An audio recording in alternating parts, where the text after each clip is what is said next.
முற்றம் நேயர்களுக்கு வணக்கம்.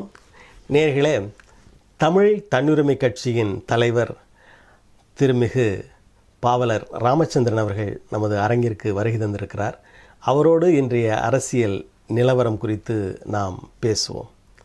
ஐயா வணக்கம். வணக்கம். வணக்கம் தளபதி. மகிழ்ச்சி உங்களை பார்த்ததில்லை. கண்டிப்பாக நம்ம அடிக்கடி சந்திச்சுட்டே இருக்கோம், அதனால் மகிழ்ச்சி தானே.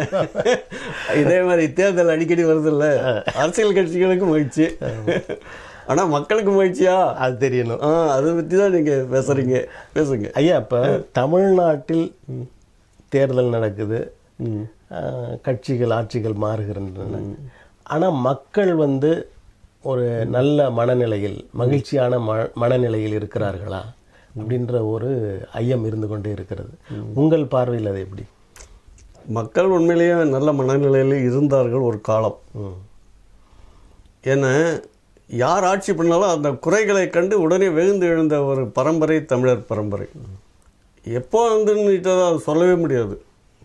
எப்போ நெடுங்காலமாக பாண்டியர், சேர, சோழ பாண்டியர்கள் இருந்த பின்னால் கூட யார் யாரெல்லாம் இந்த மண்ணுக்கு வந்தாங்களோ அவங்களுடைய வருகையை வரவேற்காமல் எதிர்த்து போர் புரிஞ்ச இனம் தான் தமிழர் இனம். அந்த தமிழர் இனத்தினுடைய அந்த போர்க்குணம் இன்று வரையில் மாறாமல் தான் இருக்குது. அது குறைந்து விட்டது அப்படின்ற ஒரு பார்வை இருக்கு. உண்மையிலே குறைந்திருக்கு. ஏன்னா சேரிடம் அறிந்து சேர். அப்போ சேராத இடத்துல போய் சேர்ந்துட்டோம்னா நம்முடைய குணங்கள் எல்லாம் மாய்க்கின்ற மாதிரி ஒரு செயல்கள் எல்லாம் எதிரிகள் செய்வார்கள். அப்படி ஒரு திட்டமிட்ட சதி தான் இன்றைக்கு தமிழ்நாட்டில். அந்த திட்டமிட்ட சதியை செய்துக்கிட்டு இருக்குது திராவிடர் என்ற பேச்சு. திராவிடர் என்பது இப்போ திராவிடர் அப்படின்னு சொல்கிறவங்களே ஒரு 70-80 விழுக்காடு பேர் தமிழர்கள் தான். 100க்கு 100 பேர் தமிழர்கள் தான். ஏன் 60, 70, 80 சொல்லுங்க? ஏன் நீங்கள் அந்த பெயரை திராவிடர் என்ற பெயரை சொல்வதாலேயே அவர்கள் எதிரிகள், பகைவர்கள் மாதிரி ஏன் பார்க்க இல்லை? இல்லாத ஒன்றை சொல்லும்போது நமக்கு அந்த வெறுப்பு இருக்குது. இருக்கிறத விட்டுட்டு ஒரு வேலைக்கு யாரோ ஒரு பையன் போகிறான்னா அந்த பையன் அந்த வேலை செய்கிறத விட்டுட்டு இன்னொரு வேலையை பற்றி பேசுகிறான்னா அப்போ அந்த வேலையை முடக்கிட்டால் தன்னுடைய கடமையை செய்யல. இந்த கடமையை பணியாற்ற வச்சவங்களுக்கே இவன் தப்பு பண்ணுறான்னு பொருள். அப்படி தான் திராவிடம் என்பது. தமிழ்நாடு என்பது எந்த காலத்திலேயும் தமிழ்நாடாக தான் இருக்குது.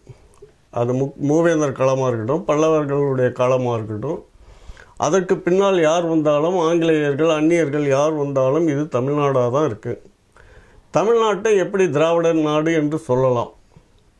வாக்களித்த மக்கள் எப்படியெல்லாம் எதுக்காக வாக்களித்தார்கள்? 67 இருந்து தான் இந்த திராவிடம் என்பது தலை தூக்கிறதுன்னு நாம் நினைக்கிறோம். இல்லை, ஆங்கிலேயர் காலத்திலேயே சென்னை மாகாணமாக இருந்த பொழுது சென்னை மாகாணத்தினுடைய பகுதிகள் முழுவதும் தமிழ் பகுதிகளாக இருந்தது. ஆந்திரத்தினுடைய பகுதிகள் கொஞ்சம் குறைவு, ஒரிசா வரையில். அதே போன்று கர்நாடகத்தினுடைய பகுதிகள், கேரளத்தில் ஒரு சில பகுதிகள். ஒரு காலத்தில் இந்திய துணைக்கண்டம் முழுவதும் தமிழர்கள் தான் அப்படின்ற ஒரு நிலை இருந்தது.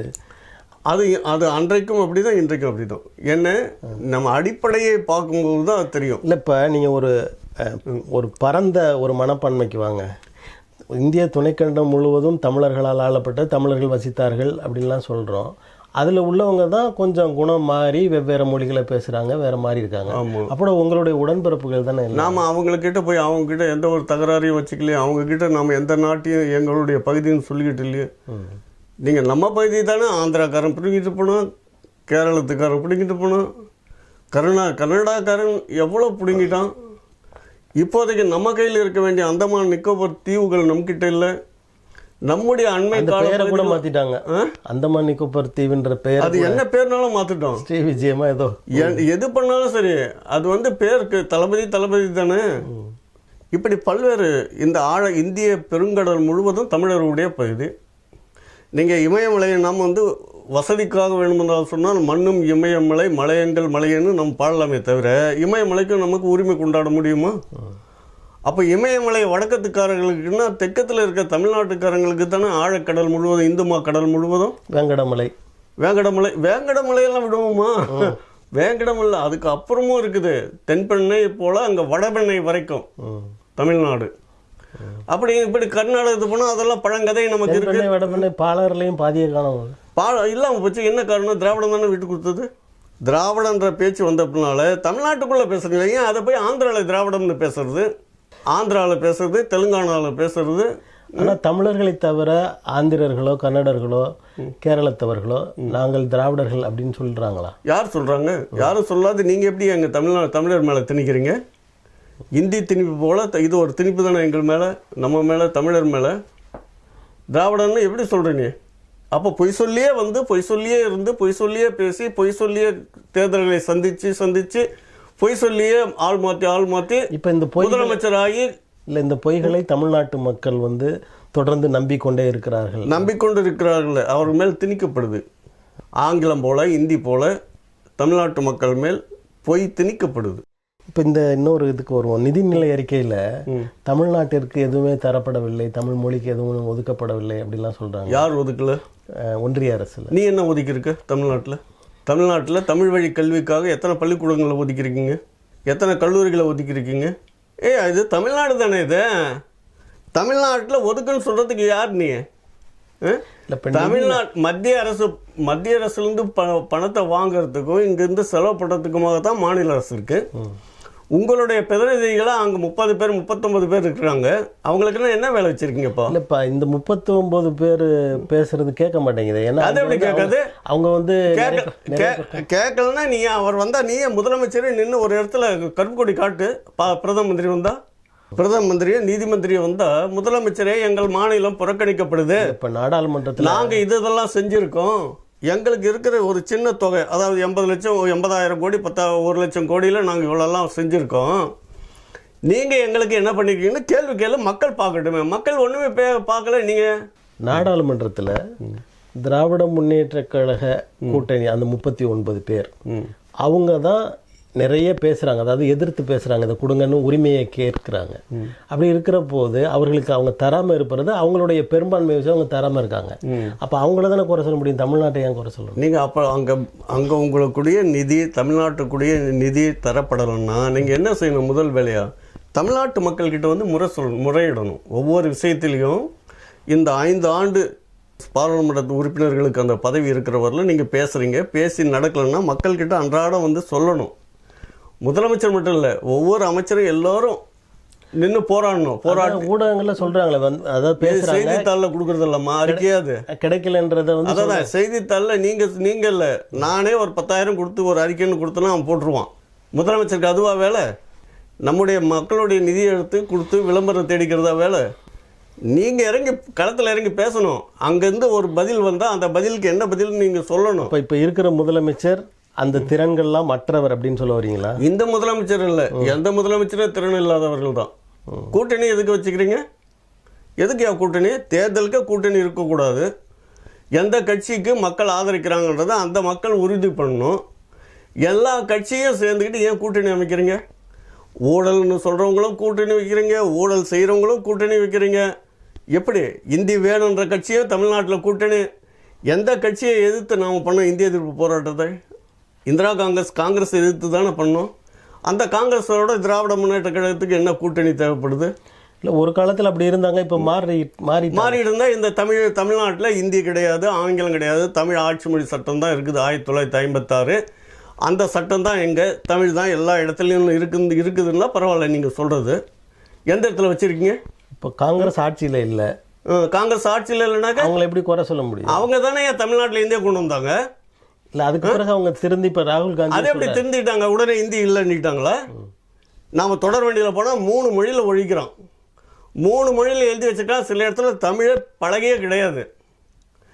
வானூர்தி நிலையத்துக்கு போனால் அப்படி தான். வானூர்தி நிலையத்துக்கு யாருன்னா இந்தி, ஆங்கிலம். ஏன் தமிழ்நாட்டில் இருக்க வானூர்தி நிலையத்தில் அறிவிப்பெல்லாம் தமிழ் செய்யக்கூடாது?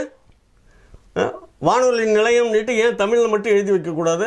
என்ன வரவங்க யாராவது கேட்டாங்களா உங்ககிட்ட, தமிழ்நாடு அரசுக்கிட்ட? இதுவரையிலும் தமிழ்நாட்டு மக்கள் யாராவது உங்ககிட்ட கேட்டிருக்காங்களா?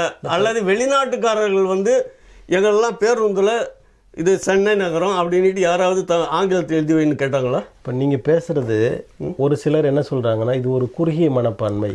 இந்த தமிழினம் வந்து யாதும் ஊரே யாவரும் கேளீர் அப்படின்ற ஒரு பரந்த நிலையிலிருந்து நாங்கள் தமிழ் மட்டும்தான், எங்கள் தமிழ்நாடு தான், தமிழர்கள் இல்லை, தமிழில் தான் இருக்கணும் அப்படின்ற ஒரு குறுகிய மனப்பான்மைக்கு வந்துட்டீங்களோ அப்படின்னு சிலர் பேச. நீங்கள் தப்பாக எடுத்துக்கூடாது.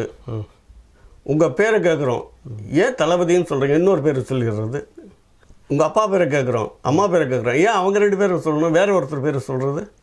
ஒவ்வொருவருக்கும் ஒவ்வொரு விலங்குக்கும் ஒரு மனிதனுக்கும் ஒரு அடையாளம் இருக்குது.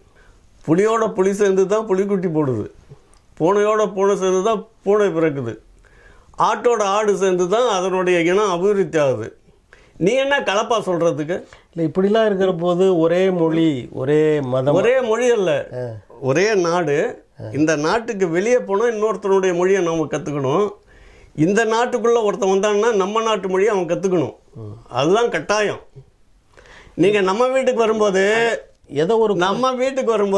நம்ம வீட்டு அகப்பையில் தான் சோறு எடுத்து போடணும். வரும்போதே ஒரு அகப்பை அவன் எடுத்துகிட்டு வந்தான்னா அவனுக்கு நம்ம சோறு போடலாமா? என்ன, உலக நாடுகள் அப்படி தான் இருக்குது. எந்த நாட்டுக்கு போனாலும் நாம் அந்த நாட்டு மொழியோட அந்த மக்களோட சேர்ந்து பேசி சிரித்து கலந்துட்டு வரணும். இப்போ அந்த நாடுகள்லாம் கலந்துட்டுக்காக அங்கேருந்து ஒரு அழுக்கு மூட்டையை கொண்டு வந்து இங்கே வந்து துவைப்பியா? இல்லை, இப்போ இது தனி நாடு அப்படின்னு இல்லையே. தமிழ்நாடு தனி நாடு கிடையாது, தனித்தனி நாடுகள். இது நீங்கள் சொல்கிறத நமக்கு புரிஞ்சுக்கணும். தமிழ்நாடு தனி நாடு அல்ல, இந்தியா தனி நாடு அல்ல. ஆனால் உலக நாட்டில் இருக்க நாடுகளில் இது தனித்தனி நாடுகள். அவங்க தனித்தனியாக நாடு இருக்கிறது அவங்கள பற்றி அவங்க சிந்திக்கிறதுக்கு, அங்கே இருக்கிற மக்களுடைய நலங்களை பேணுவதற்கு, அங்கே இருக்கிற வளங்களை காப்பாற்றிக்கிறதுக்கு, அங்கே இருக்கிற மக்களுக்கு அறிவு சொல்வதற்கு. தனித்தனினா தனித்தனியாக வாழ்ந்துடணும்னு சொல்ல, யாதும் ஊரே யாவரும் இங்கே வாங்க, தமிழ்நாட்டுக்கு வந்து கற்றுக்கிடுங்க. அப்புறம் அதுதான் ஐநா மட்டத்தில் எழுதி வச்சுருக்காங்க. இப்போது தமிழ்நாடு அரசியலில் அடிக்கடி அந்த நடிகர்கள் ஆட்சிக்கு வர நினைப்பது, இதை வந்துட்டு தொடர்ந்து நடந்து கொண்டே இருக்குது. அதில் வேற்றுமொழிக்காரர்களும் வராங்க. சினிமா நடிகர்கள்னாவே பெரும்பகுதியாக வேற்றுமொழிக்காரர்கள் தான். திரைப்படம் மட்டும் கிடையாது, ஒவ்வொரு துறையும் எடுத்துக்கிட்டால் எல்லா துறைகளிலேயும் வேற்றுமொழிக்காரர்கள் தான். ஆட்டுகள் எடுங்க, கிரிக்கெட்னு எடுத்தால் யாருக்கு நேரம் வருது? முதல்ல ஸ்ரீகாந்த் வருதா, வெங்கட்ராகவன் வருதா, வேறு யாராவது வருதா நமக்கு? உடனே டோனின்றான். அப்போ நம்ம நாட்டில் இருக்க விளையாட்டுக்காரர்களை நீங்கள் ஊக்குவிக்கிறது எங்கேயாவது வரலாறு இருக்கா? இப்போ தமிழ்நாட்டில் ஒரு புதிய கட்சி தொடங்கி நடத்திட்டு இருக்காங்க. அதற்கான பெரும் வரவேற்பு இருக்கு. எங்கே போனாலும் கூட்டம் அதிகமாக இருக்கும், காசு கொடுக்காமலே கூட்டம் கூடுறாங்க. அப்படிலாம் சொல்லும்போது இந்த கூட்டத்தினர் ஆள்வதற்கான தகுதியை பெற்று விடுவார்கள் அப்படின்னு நீங்கள் ஜனநாயகம் என்ன சொல்லுதுன்னா, யார் வாக்கு அதிகமாக வாங்குறானோ அவன் தான் இந்த நாட்டினுடைய ஆட்சி தலைவன். முதலமைச்சராகலாம், அவன் அமைச்சரை வச்சுக்கலாம். அதில் வந்து கருத்து வேறுபாடே கிடையாது. அதுக்கு ஜாதியும் கிடையாது, மதமும் கிடையாது, மொழியும் கிடையாது. அப்போ எல்லோருக்கும் ஆளாளுக்கு ஒரு வாக்குன்னு தான் இருக்குது. இந்த வாக்கை தமிழர்கள் சரியாக பயன்படுத்தணுன்றது தான் நம்ம ஆசை. தமிழ்நாட்டு மக்கள் இந்த வாக்கை நாம் யார் கழிச்சா சரியாக இருக்கும். ஆடிக்கிட்டு பாடிக்கிட்டு வரவெல்லாம் ஆடிக்கிட்டு பாடிக்கிட்டு தான் போவோம். இல்லை, இப்போ எது சரியாக இருக்கணும் ஒரு கேள்வியை மாத்திரம் முன்னாடி வச்சுட்டீங்க. இதுதான் சரியாக இருக்கும் அப்படின்னு மக்களுக்கு நீங்கள் சொல்ல வேண்டாம். நாம் இத்தனை நாள் பார்த்தா எதுவும் சரியா இல்லையா? அண்ணா ஒரு நடிகர், அண்ணா வந்து கதாசிரியர், அண்ணா ஓரிரவன்லாம் இல்லை சமுதாயத்தை விட்டு ஒதுக்கப்பட்டவர். இல்லை எல்லாம் அவரை எழுதினார் ஓரிரவன்னு. கருணாநிதி வந்தார், கருணாநிதியும் அதே மாதிரி என்ன சொன்னார், காகித பூக்கள்லாம் எழுதினார். காகித பூவாக தான் இன்றைக்கி தமிழ்நாடு இருக்குது, மணக்கிற மல்லிகை பூவாக இல்லை.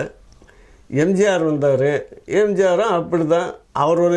அவரோட இடத்துல சிலை வச்சார் கருணாநிதி அண்ணா சாலையில் ஈவ ராமசாமிக்கு.